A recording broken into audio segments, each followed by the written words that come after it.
रहमतों वाला महीना है, शाबानुल मुअज्जम कहते हैं। हुजूर ने इरशाद फरमाया अश-शाबानुल मुतahहिर, शाबान पाक करने वाला महीना। अश-शाबानुल शहरी, शाबान मेरा महीना है। वह सरकार गौसे पाक फरमाते हैं हुआ शहरुस सलाती अलन नबी, ये शाबान हुजूर जाने जाना सल्लल्लाहु अलैहि वसल्लम पर दुरूद पढ़ने का महीना है। इसको दुरूद का महीना भी कहा जाता है। और आयत दुरूद इन्नल्लाह व मलाइकतहु युसल्लूना अलन नबी इसी महीने में नाजिल हुई है, लिहाजा इस महीने में कसरत से दुरूद पाक पढ़ना चाहिए। तो शाबानुल मुअज्जम की एक अहम इबादत दुरूद पाक की कसरत है। दुरूद पाक एक मुनफरिद इबादत है, एक अजीम इबादत है।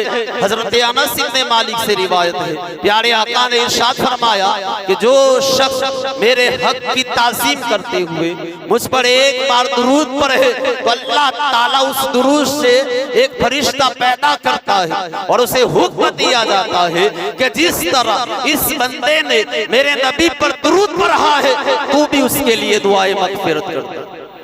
चुनांचे वो फरिश्ता क़यामत तक बंदे मोमिन के लिए दुआए मग़फ़िरत करता रहता है। हुज़ूर अलैहिस्सलाम ने इरशाद फरमाया जो शख्स एक बार मुझ पर दुरूद पढ़े अल्लाह ताला 10 रहमतें नाज़िल फरमाता है, 10 गुनाह मिटाता है, 10 दर्जे बुलंद फरमाता है। तो जरा गौर कीजिए, सिर्फ एक बार दुरूद पढ़ने की इतनी बरकतें हैं, तो जो बंदा कसरत से दुरूद पढ़ेगा उसे कितनी बरकतें नसीब होगी। मुख्तलिफ अहादीस के मुताबिक कसरत से दुरूद पढ़ने वाला बरगाहे इलाही में यूं हासिल होगा कि अल्लाह ताला उससे राजी होगा। कसरत से दुरूद पढ़ने वाला कयामत के दिन जल्द नजात पालेगा।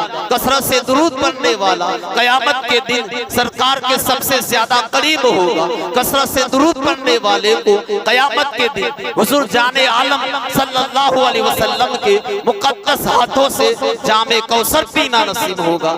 कसरत से दुरूद पढ़ने वाला कयामत के दिन अर्श इलाही के साए में होगा। कसरत से दुरूद पढ़ने वाला अर्श कयामत के दिन पुलसी रात से बिजली की तरह गुजर जाएगा। कसरत से दुरूद पढ़ने वाले को कुर्बे इलाही नसीब होता। हजरत अब्दुल्ला इब्न अब्बास फरमाते हैं कि अल्लाह ताला ने मूसा अलैहिस्सलाम की तरफ वही नाज़िल फरमाई कि ऐ मूसा, मेरा कुर्ब चाहते हो तो मेरे महबूब पर कसरत से दुरूद पाक पढ़ा कर। कसरत दुरूद की बरकत से फिक्रे खत्म होती, गम मिटते हैं, परेशानियां दूर होती, रिस्क में इजाफा होता, हाजतें पूरी होती। अल्लामा यूसुफ नबहानी फरमाते हैं कि दुरूद पाक का बड़ा एक फायदा ये है कि ख्वाब में दीदारे मुस्तफा नसीब होता। और बाज मुकस्सिरीन पर जो कसरत से दुरूद पढ़ते हैं उन पर ये करम हो जाता है कि हालत बेदारी में भी दीदारे मुस्तफा से फैज़याब होते। दुरूद पाक एक अजीम इबादत है। और जरा बड़ी शानदार बात अल्लामा अब्दुल अजीज दब्बाग रहमतुल्लाहि ताला अलैहि फरमाते हैं, सुनिए बड़ी लतीफ बात।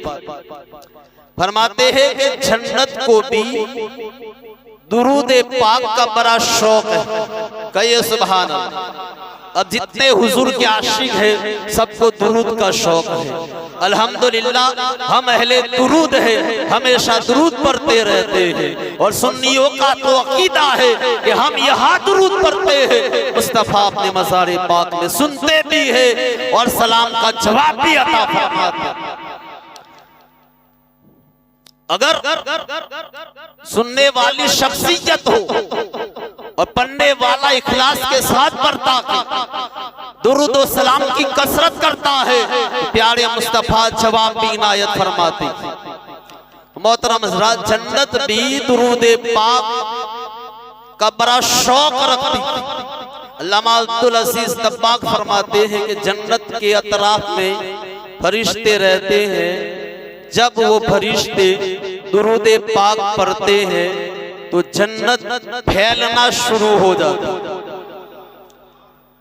जब तक वो फरिश्ते दुरूद पढ़ते रहते हैं जन्नत फैलती रहती।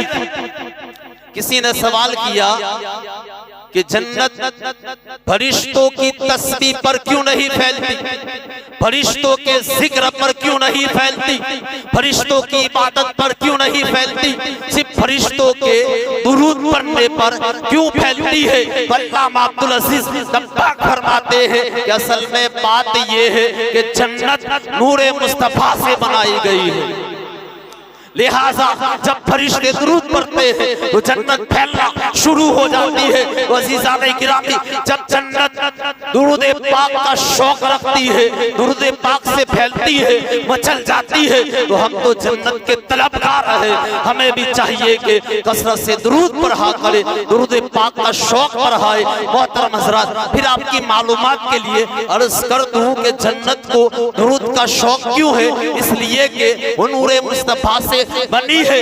लेकिन अगर हकीकत में देखा जाए तो हर चीज नूरे मुस्तफा से बनी है, पूरी कायनात नूरे मुस्तफा से बनी है। हदीस पाक में है, नबी पाक ने फरमाया अव्वलु मा खलक़ल्लाहु नूरी व कुल्लु शैइन खुलिक़ा मिन नूरी, अल्लाह ने सबसे पहले मेरा नूर बनाया, फिर मेरे नूर से हर चीज को बनाई गई। मोहतरम हज़रात, जन्नत नूरे मुस्तफा से बनी है तो दुरूद पाक का शौक रखती है, तो हम भी तो नूरे मुस्तफा से बने हैं। लिहाजा हमें भी चाहिए कि कसरत से प्यारे आका पर दुरूद पढ़ें। मोहतरम हज़रात, इस महीने की एक अहम इबादत दुरूद पाक की कसरत है, और शाबानुल मुअज़्ज़म की दूसरी अहम इबादत तिलावत कुरान है।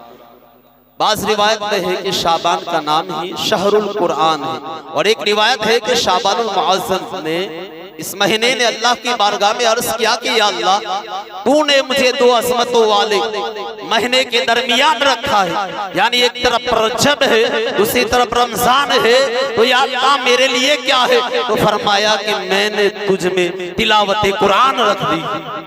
हज़रत अनस इब्न मालिक फरमाते हैं कि सहाबाए किराम का मामूल था, जैसे ही शाबानुल मुअज़्ज़म की आमद हो तो सहाबाए किराम पूरी तवज्जो के साथ तिलावत कुरान में मसरूफ हो जाया करते थे। तो शाबान तिलावत कुरान का महीना है, लिहाजा इस महीने में कसरत से तिलावत करनी चाहिए।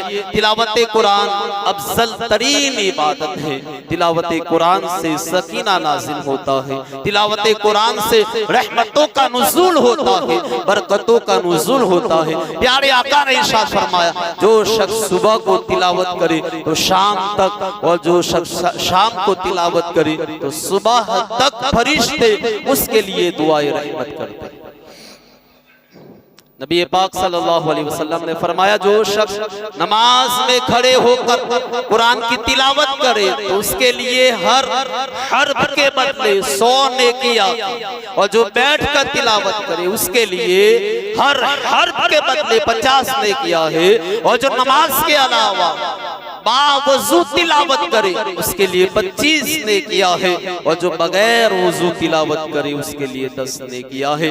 हुजूर अलैहिस्सलाम ने इरशाद फरमाया, अल कुरान शाफिउ व मुशफ़्फ़ा, के कुरान शफाअत करने वाला है और उसकी शफाअत कबूल की जाएगी। फमन जअलहु अमामहु क़ादहु इलल जन्नह, बस जो कुरान को अपना इमाम बना ले, अपना साथी बना ले, तो कुरान उसे जन्नत में पहुंचा देता है।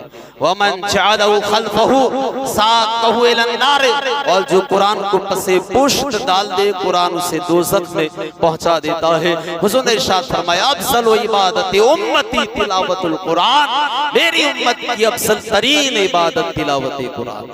मोहतरम हज़रात, तो इस महीने में एक तो कसरत से दुरूद पढ़ना है, दूसरा कसरत से कुरान मजीद की तिलावत करनी है, और तीसरी इबादत शाबानुल मुअज़्ज़म की है नफल रोजे। अल्लाह ने अगर आपको ताकत दी है, कुव्वत दी है, तो नफल रोजे रखने चाहिए। नबी पाक सल्लल्लाहु अलैहि वसल्लम इस महीने में कसरत से रोजे रखा करते थे, और फरमाया, हुजूर से पूछा गया कि रमजान के बाद सबसे अफजल रोजे कौन से हैं, तो सरकार ने इरशाद फरमाया कि रमजान की ताज़ीम के लिए माह शाबान के रोजे रखना।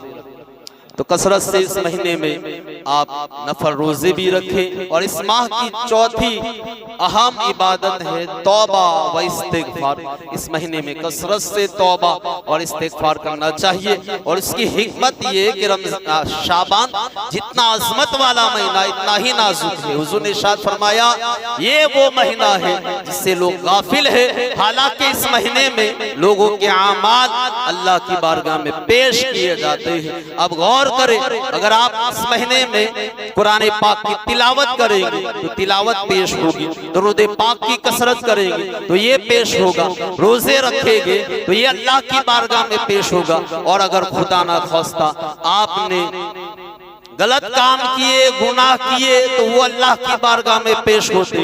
डीजे बजाया ये अल्लाह की बारगाह में पेश होगा, फुजूल खर्ची की ये अल्लाह की बारगाह में पेश होगा, डांस किया ये अल्लाह की बारगाह में पेश होगा, धोखा दिया ये अल्लाह की बारगाह में पेश होगा। तो मोहतरम हजरात, ये वो महीना है जिसमें बंदों के आमाल अल्लाह रब्बुल आलमीन की बारगाह में पेश किए जाते हैं। आखिरी बात करके गुफ्तगू खत्म करता हूँ। मोहतरम हजरात, ये हुजूर का पसंदीदा महीना है, प्यारा महीना है। इस महीने में वो अमल करने चाहिए जो प्यारे मुस्तफा को पसंद है, जो प्यारे मुस्तफा को महबूब है। सहाबाए किराम हुजूर की पसंद को अपनी पसंद पर तरजीह दिया करते हैं। सहाबाए किराम अपनी पसंद को छोड़ दिया करते थे, वो हुजूर की पसंद को अपनाते थे, हुजूर की अदाओं को अपनाते थे। और जज्बा इताअत देखिए, एक सहाबी ने कुछ हल्की सी रंगी हुई चादर और बारगाह रिसालत में हाजिर हुए। सरकार अलैहिस्सलातु वस्सलाम ने फरमाया